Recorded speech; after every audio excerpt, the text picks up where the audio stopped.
This video is brought to you by WrightlySo.com, the right place for nerdy insight. Hey, welcome back. It's been a really long time since the last video. How long, you ask? Oh, wow. Well, it really takes me a long time to make these videos, huh? I'm not going to summarize the last two episodes right now, both because they're right there for you to view and because I'm going to summarize everything at the end. Let's get started. So then, you want to get down to business? Before we move on to the ever-important Urahara shop, let's examine our two prominent comic relief characters, Kon and Don Kanonji. I should never have agreed to be a part of this! Aren't I one of the team too? Am I not an equal? Don't I deserve some respect? Kon is a modified soul, or mod soul for short, which exists to inhabit the gigai or bodies of soul reapers while they're in spirit form so that their physical earth bodies don't rot or get hurt or something. To be more specific, Gikongan, substitute soul pills, tablets that force souls from the flesh. Just swallow one, and a substitute soul will enter the body so the real one can roam free. They took souls that had been modified for combat and placed them into the dead after their own souls had parted. They were to be used as soldiers against the Hollows. In the end, all of the mod or modified souls that were still in the incubation stages were ordered to be destroyed. Kon is the only mod soul that actually does things outside of the mod souls from the Bound arc, who after said arc only show up to help Kon run away from the Grant Fisher, fight against Urahara, who are also anime-only filler, and stand in the background of scenes at the Urahara shop. Definitely worthwhile characters, right? You're such a moron! Kon is funny. I'd say that's pretty obvious, isn't it? I like Kon. His concept doesn't need to exist. Now why not? He doesn't really add anything to the story past the first arc, and his whole mod soul backstory begs several questions about simulated life that never really get brought up ever again in any meaningful way. Look, it's not my fault. The final arc of the manga reveals that during the time skip, no one cared enough about Kon to keep track of him, so he got abducted by Kuratsuchi and Urahara and got experimented on for years. So now he's literally just a big, muscular cell phone / airbag. That's where Kon goes as a character. Absolutely fucking nowhere. A new national record for being pathetic! So, for the sake of Bleach not having to make up an entirely new and separate storyline revolving around the nature of mod souls, sentient life, artificial intelligence, etc. for Kon, I reluctantly say that we mark Kon as cut. Who the hell cares about you? Rukia!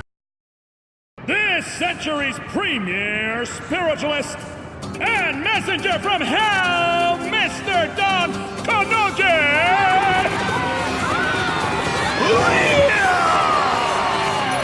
The spirits are always with you! Don Kanonji is a TV psychic entertainer. He doesn't really have that much power, but he's got a little bit of spiritual pressure abilities. Kind of. Cannonball!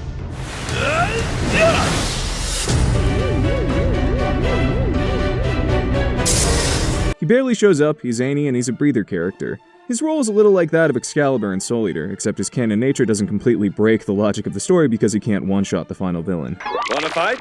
The way he's placed into the story could most accurately be described as much less important Hercule from Dragon Ball Z. Now that's enough out of you! I don't think you need to really expand on his character too much, and his minuscule role breaks up some of the harsh angst of Bleach, which I love, mind you, but I do think people likely need a break from it. From now on, you will be my #1 pupil! That's a demotion! In short, because he's fun and doesn't really have that big of an effect on the story, we can mark this character as keep. Mission accomplished!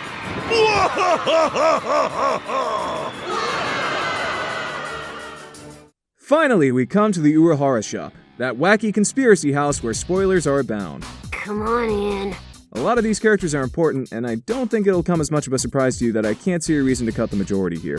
But let's take a crack at analysis so we can see why that's the case. Welcome one and all to the Urahara shop. By the way, I had a joke written down here about how Kon didn't show up in the epilogue, so Kubo doesn't seem to think it's important if he died or not. I thought it was pretty funny.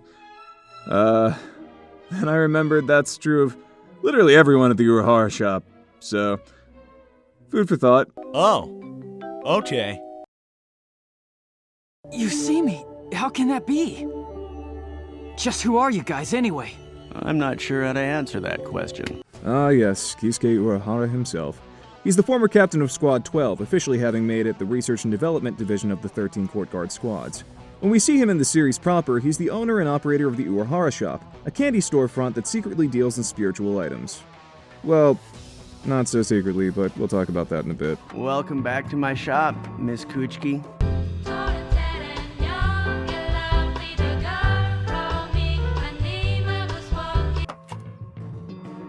Your timing couldn't be more perfect. I just got a new shipment in the other day.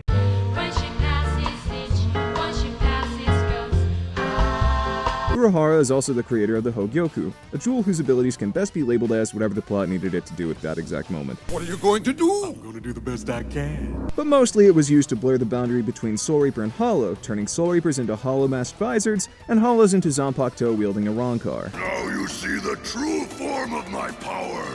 While Aizen, the series' almost big bad, is actually the one who committed most of the atrocities involving the Hogyoku, Urahara got the bad rap for it, so he's been a Soul Society fugitive for over 100 years now. Find your new manana! I'm out! Urahara himself is an interesting, complex figure, always one step ahead of everyone sans Aizen, hiding information from enemies and allies alike. In terms of story, he's never hinted to be anywhere near as strong as Yamamoto, and it's likely he's not a lot stronger than the other captains.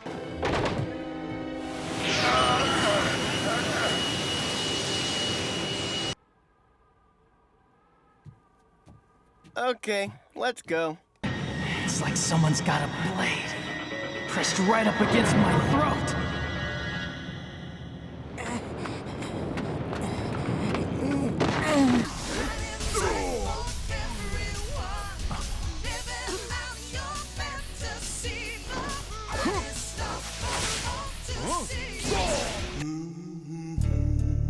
His spiritual power manipulation stuff should likely be toned down in combat later, as it begs multiple questions as to why he doesn't interfere in affairs directly much sooner. The crazy stuff he does to Aizen to trap him in his own spiritual pressure, for instance. I planted that keto onto another keto and shot it into your body. What I put in you is a seal. I shall decide how the world should be!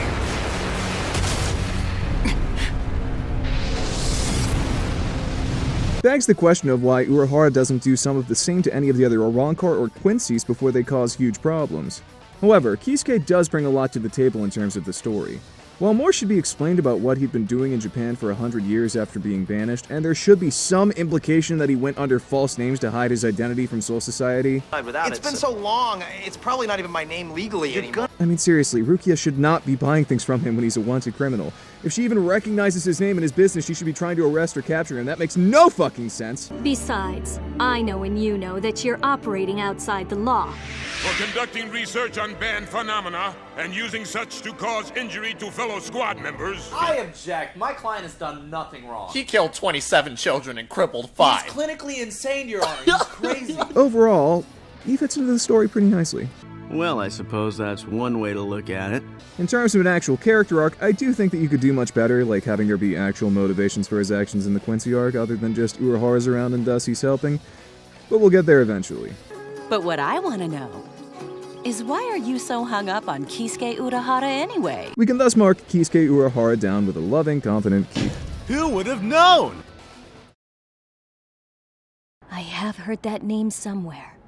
She's the former commander in charge of the Stealth Force and ex-general of the 1st Division Punishment Force, Yoruichi Shihoin. Yoruichi Shinhoin, former captain of the Court Guard Squad Stealth Force, Ichigo's combat mentor. You think you can beat this guy? You are a fool. Urahara's oldest friend, an inexplicable cat girl. Kind of. I guess people always assume I'm a man because of the voice I use when I'm in cat form.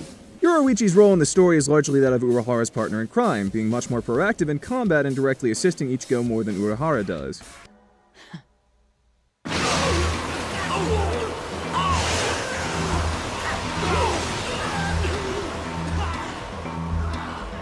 Her Shunpo, essentially the Bleach equivalent of Naruto's taijutsu, where all this magic spirit energy is channeled into martial arts, marks her fighting style as being unique within the show, her technique only being shared by her longtime friend and pupil, Soifone. Help me understand. Why didn't you take me with you? I would have gone anywhere with you. You must have known that. Given Yoruichi's role as being more willing to explain things than Urahara, being more proactive than Urahara, and generally being more helpful in non-end-of-arc situations than Urahara. Did you really think you could capture me with a flash step that predictable? Yoruichi's continued existence doesn't really cause any problems. Sure, perhaps some explanations as to why she doesn't help win more fights, why she doesn't have her Zanpakuto, and how she turns into a cat would be good. What are you saying? From your tone, you're implying that it's my fault. Simple explanations for that from the top of my head are... Yoruichi doesn't get involved with fights because she knows she needs captain-level fighters on her side. Leaving Ichigo and friends to develop is all part of the plan. In addition, revealing herself to Soul Society immediately during Rukia's rescue would likely make the Court Guard squad all the more aggressive given her fugitive reputation. Oh, don't you worry about me. I always stay out of trouble. Incorporate her Zanpakuto into her Shunpo, saying that it's actually brass knuckles or something. Her Bankai being part of the much stronger Shunko technique. Or, my preferred explanation, she blew it out using the same technique Ichigo uses to defeat Aizen. Against who, you ask? I'd say Yehovah. Again, I'll explain later. You imagined the worst-case scenario, and I bet you also came up with the best solution to overcome it. And the cat form is actually a Gigai, the false bodies that Soul Reapers use to get around in the human world, effectively making the cat form a puppet as opposed to a weird transformation. Oh shit! Like Urahara, I would recommend giving her a character arc that has some purpose in the Quincy arc later, but we'll get to that, I promise. Quick sidebar to all of this is the sexualization stuff. Get a load of tits! Now, Yoruichi is the third build female character in Bleach, behind Rukia and Orihime. The 10th opening would lead you to believe that Soul Reaper Lieutenant Rangiku Matsumoto is third build, but Yoruichi is third build, right? The fanservice sexualization stuff? Kinda weird. Especially given that a lot of it's flirtations with a 15-year-old in the Soul Society arc. I mean, you two used to...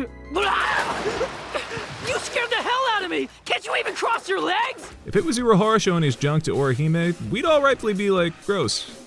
As for the Quincy arc, she has a chapter title tattooed on her ass. Urahara injects stuff into her butt to power her up, and she unwillingly transforms into a cat girl with a lightning bikini looking like she's straight out of a hentai.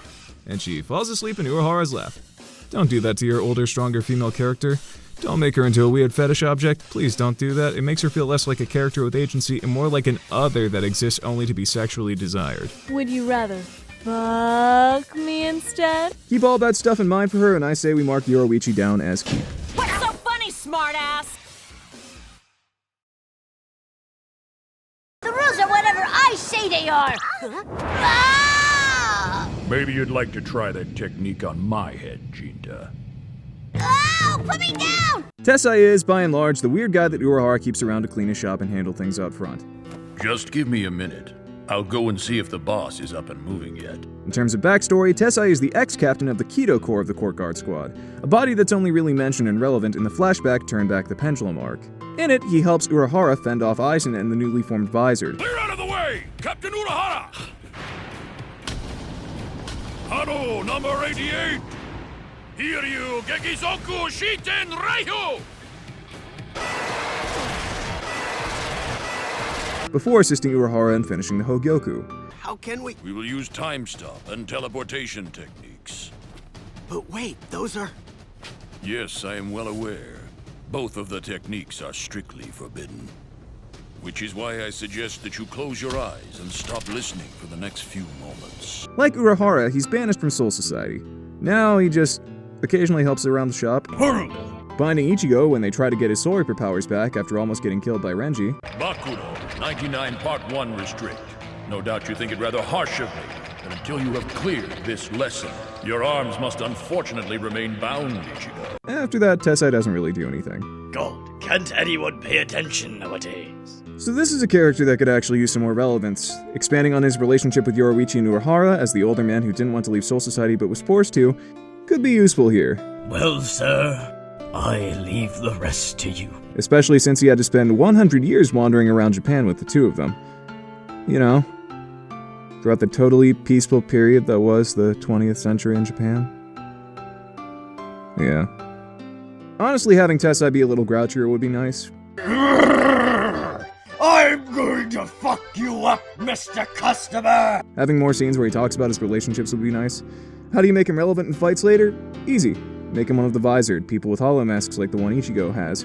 That increases his power, increases his part in the story, and makes him an overall more interesting and relevant character. If we do all this, we can very proudly put Tessai down as keep. Have you caught a cold, boss? No, I'm sure there's probably just a pretty girl talking about me somewhere. Somehow I find that hard to believe. How can you say no to that mustache? Well, all right then, sir.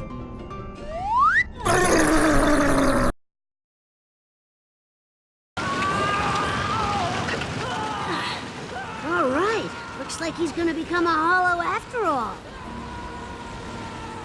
I've got to help. It's time I rescued him. Jinta and Ururu and Jinta. Mighty and powerful gods. Those two kids from the Urahara shop that are never explained and don't do much of anything.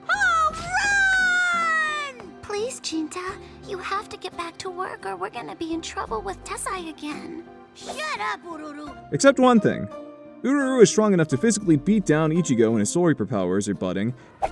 This whole thing's ridiculous. I'm not fighting her.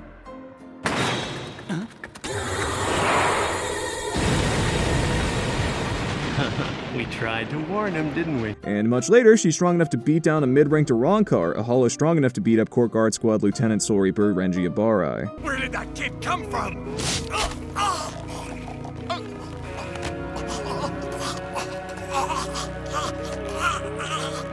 Danger. You are a threat. Given later events in the manga, it could very easily be speculated that Jinta and Ururu are remaining Quincy's, kids that Urahara took in to spare from Captain Kuratsuchi's mass Quincy extermination projects and Yehovok's Quincy purification ritual. It would give them something of a purpose in the Quincy arc and the story as a whole. Fuck you! And if you foreshadow that Uryu feels weird familiar power coming from them, you have a very nice tie-in to the last arc from the other arcs, along with Ichigo's sister being a Quincy. We're big kids now, for crying out loud. However, later events also dictate that there are other characters that hang out at Urahara's, namely members of the Visored. Fucking dreamers crashing through my windows! The Visored have much more story impact than Jinta and Ururu, and the Visored Hiyori is more or less the same exact kind of character as Jinta. Why is it taking you so long to accomplish one lousy mission, dumbass? Sorry about that! Have you done anything? Small, violent, rude, kinda cute, but mostly a jerk. Who do you think you are? You're not the boss of me! I'm in charge because I'm bigger than you! We're the same size! I thank you all for giving me a little more time. After all, while I unpack, I'll have more time to think. Are you a man or just a kid? Except the difference is that Hiyori actually has a solid, fleshed out backstory. I will not accept this! I already don't like that Captain Hikifune left us so fast, and now we get you? She was pretty close to Captain Hikifune. I'm convinced she thought of her as a mother figure. So it'll be difficult for you to win her over. Look, give it a little time. Take some time to understand me. Just give it a chance. And I promise you, Hiyori, I'll do my best to try to understand you. A little at a time. Jinta does not. I'm a higher rank than you! Huh? Who are you? Oh. You just never change, do you, little one? For these reasons, in addition to Ururu being more creative and interesting than Jinta, I'm going to say that Ururu is more worth keeping. I hope that you're not mad at me.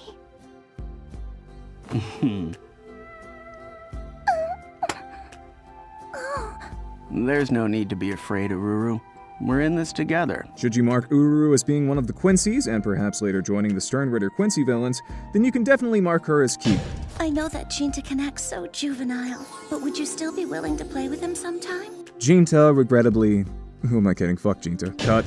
And the only one allowed to hit a Jinta home run is me! To conclude our analysis of Karakura-tan, we mark Chad as keep all the best parts. We love you, Chad. We got rid of all of Ichigo's friends from class, we got rid of Yuzu, we got rid of Kon, and we got rid of Jinta. Wow, this town's sure looking angstier and more plot-heavy, huh? It's the best part of Bleach. Try to shake off that gloom and depression, son. No episodes revolving around Ichigo getting involved in random hijinks aside from one with Don Kanonji. No episodes revolving around trying to explain what the hell Kon is doing. Bleach's story could actually be focused. I'll give my thoughts on a tweaked introduction toward the end of these videos, but you already know some basic edits based on the characters removed. Ichigo doesn't have any friends or Quincy powers, Ishin is way more depressed, Karin is way more important, and Orihime, Ichigo, and Uryu all know each other at the beginning of the story and have set relationships with one another from the very beginning. Oh, do you mean Orihime? Are you close to her? Nah, I'm not really. I barely know her and we don't really talk much. Uryu Ishida. You mean you know him? Yeah, of course, he's in our class. Now it'd be fair at this point to say, all you've done is make the introductory arc more sad and lonely. You made Ichigo even angstier. And I'd agree to a certain extent, except here's the thing. Bleach, in theory, is about Ichigo Kurosaki's life getting better. Ichigo says as much about why he's so grateful to Rukia. Thank you, Rukia. Thanks to you, now it will finally stop raining. And it's baffling since at the beginning of the series before he became a Soul Reaper, he seemed to have a pretty relaxed and enjoyable life. Since the ending, wherein he's married with kids and close friends all around him, can't get much happier, it makes more sense to make his life worse at the beginning so that we can build there.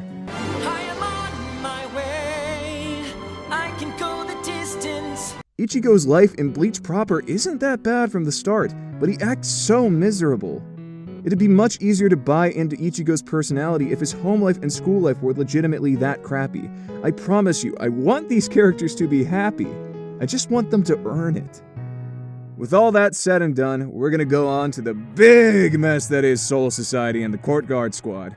Considering the actual army of characters I'm going to have to cover for this next part, it may take me a while. Even more than the 9 months it took me to get around to this one. Or the 2 months it took me to edit this after I started. Hope you're looking forward to me ripping apart what most teenagers watched Bleach for. In the meantime, I've got bigger fish to fry.